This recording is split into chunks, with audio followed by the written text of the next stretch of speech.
요한복음 19장은 예수님의 재판 과정과 또 십자가에 달리신 일에 대해서 말씀을 하고 있습니다. 17절 말씀 한번 읽어보겠습니다. 그들이 예수를 맡음에 예수께서 자기의 십자가를 지시고 해골이라 하는 곳에 나가시니 빌라도가 예수님께 십자가 형을 언도하매 예수님께서 자신의 십자가를 지시고 해골이라는 곳으로 나가셨다, 이렇게 말씀하고 있습니다. 이 해골이라고 하는 곳,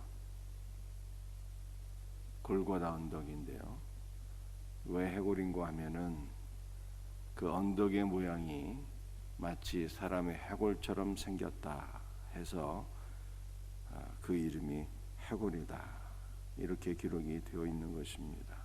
그런데 이 초대교회 교부들은 왜 이곳이 해골인가 라고 해석을 할 때에 그 땅의 생김새 때문이 아니라 바로 이곳에 첫사람 아담의 해골이 묻혀 있기 때문이다 라고 이렇게 해석을 했어요.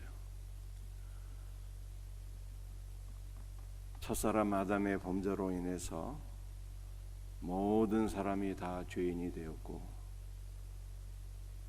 모든 사람의 범죄로 말미암아 예수님께서 십자가를 지시고 이 해골이라고 하는 언덕에서 운명하시게 되는데, 예수님께서 십자가를 지실 때 어떤 일이 일어나게 되었습니까? 34절이에요. 그중 한 군인이 창으로 옆구리를 찌르니 곧 피와 물이 나오더라. 이 의학적으로 사람이 죽게 되면요, 피가 엉겨서 죽은 사람 몸에서는 피가 나오지 않는데, 놀랍게도 예수님은 이미 죽으셨으나 예수님의 옆구리에서 피와 물이 나오게 되었어요. 예수님의 옆구리에서 나온 피와 물이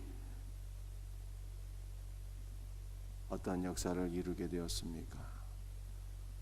바로 그곳에 묻힌 첫사람 아담의 해골 위에 떨어져서 그의 모든 범죄가 사하여졌을 뿐만 아니라 첫사람 아담의 모든 후손들을 살리는 생명의 물과 피가 되었더라.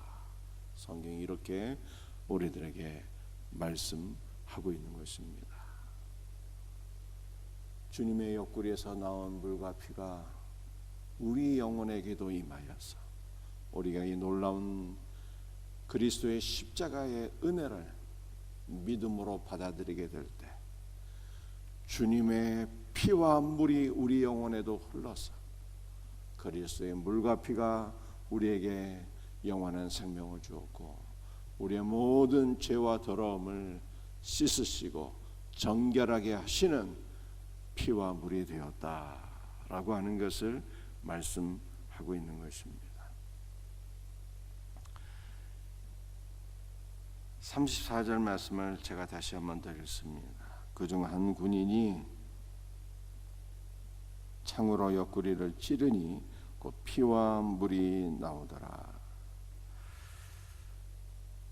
로마 군병이 예수님의 옆구리를 찌른 것은 예수님의 죽음을 확인하기 위함이었어요.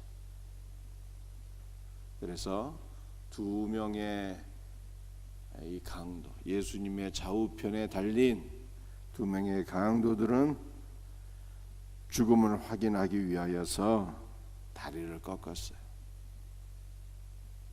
그런데 예수님에게는 다리를 꺾음으로 죽임을 확인한 것이 아니라 창으로 옆구리를 찔러서 죽임을 확인하게 되었는데, 왜냐하면 이것은 성경의 예언을 성취하기 위함이었어요. 36절에 이렇게 말씀하고 있습니다. 그 뼈가 하나도 꺾이지 아니하리라. 한 성경을 성취하기 위하여 예수님께는 다리뼈를 꺾은 것이 아니라 창으로 옆구리를 찔러서 죽임을 확인하였다. 이렇게 말씀하고 있습니다. 그런데 예수님은 이미 죽으셨으나 옆구리에서 뭐가 나왔다고요? 옆구리에서 피와 물이 나오게 되었어요. 여러분들, 이 사건은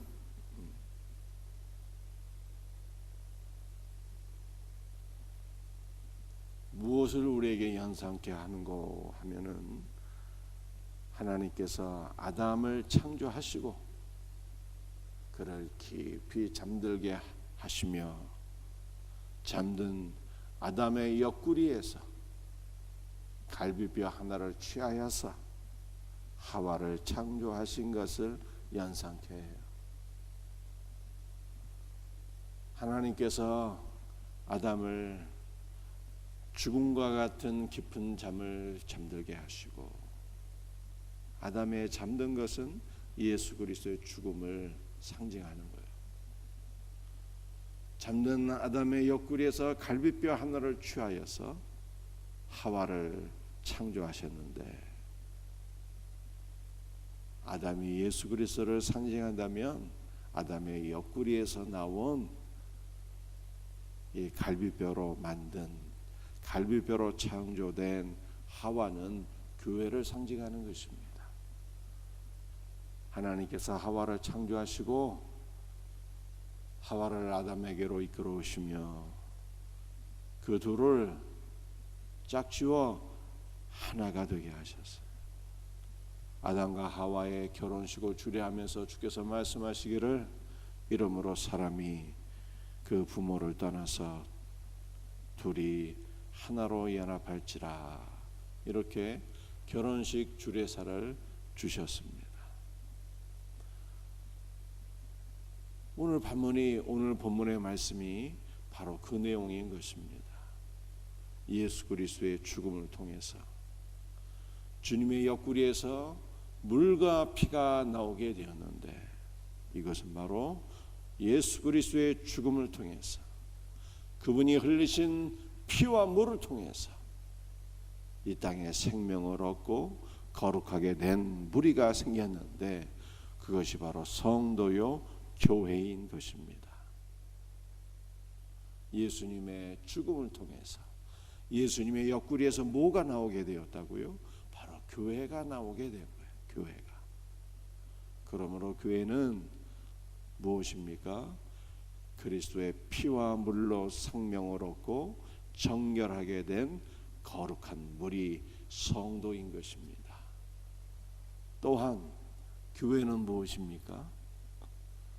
아담의 옆구리에서 나온 하와가 아담의 신부인 것처럼, 아담과 하와가 신랑과 신부인 것처럼 교회는 예수 그리스도의 신부이다 라고 하는 것을 성경에 말씀하고 있는 거예요.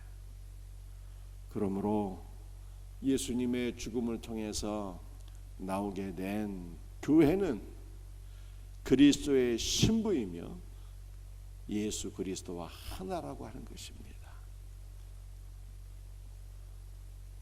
교회는 그리스도의 신부예요. 교회의 머리는 예수 그리스도요. 그리스도의 몸은 바로 교회인 것입니다. 예수 그리스도와 교회는 나눌 수가 없는 한 몸이에요. 그러니 우리가 그리스도의 신부가 되었다는 것이 얼마나 영광스러운 일입니까? 신부는 그리스도의 것이며 그리스도는 교회의 것이에요. 그리스도가 바로 우리의 신랑이라고 하는 것은 그분의 모든 것이 바로 교회의 것이라는 것입니다. 교회는 신랑이신 예수 그리스도에 대해서 소유권을 주장할 수가 있어요. 나의 신랑이라고. 그리스도 안에 있는 모든 것을 신부인 교회가 다 누리는 것입니다.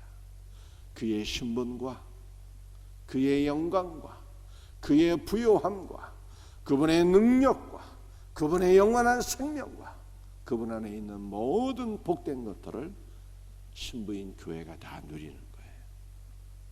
그러므로 오늘도 그리스도께 여러분들이 간구하시기 바랍니다. 신랑 되신 그리스도요, 주님의 그 풍성한 은혜와 생명과 능력과 기쁨과 즐거움과 평안함과 안식과 말씀과 주님 안에 있는 모든 복된 것들을 나에게 주옵소서. 간구하시고 누릴 수 있는 복된 새벽이 될 수 있기를 주 예수의 이름으로 축복합니다. 기도하시겠어요?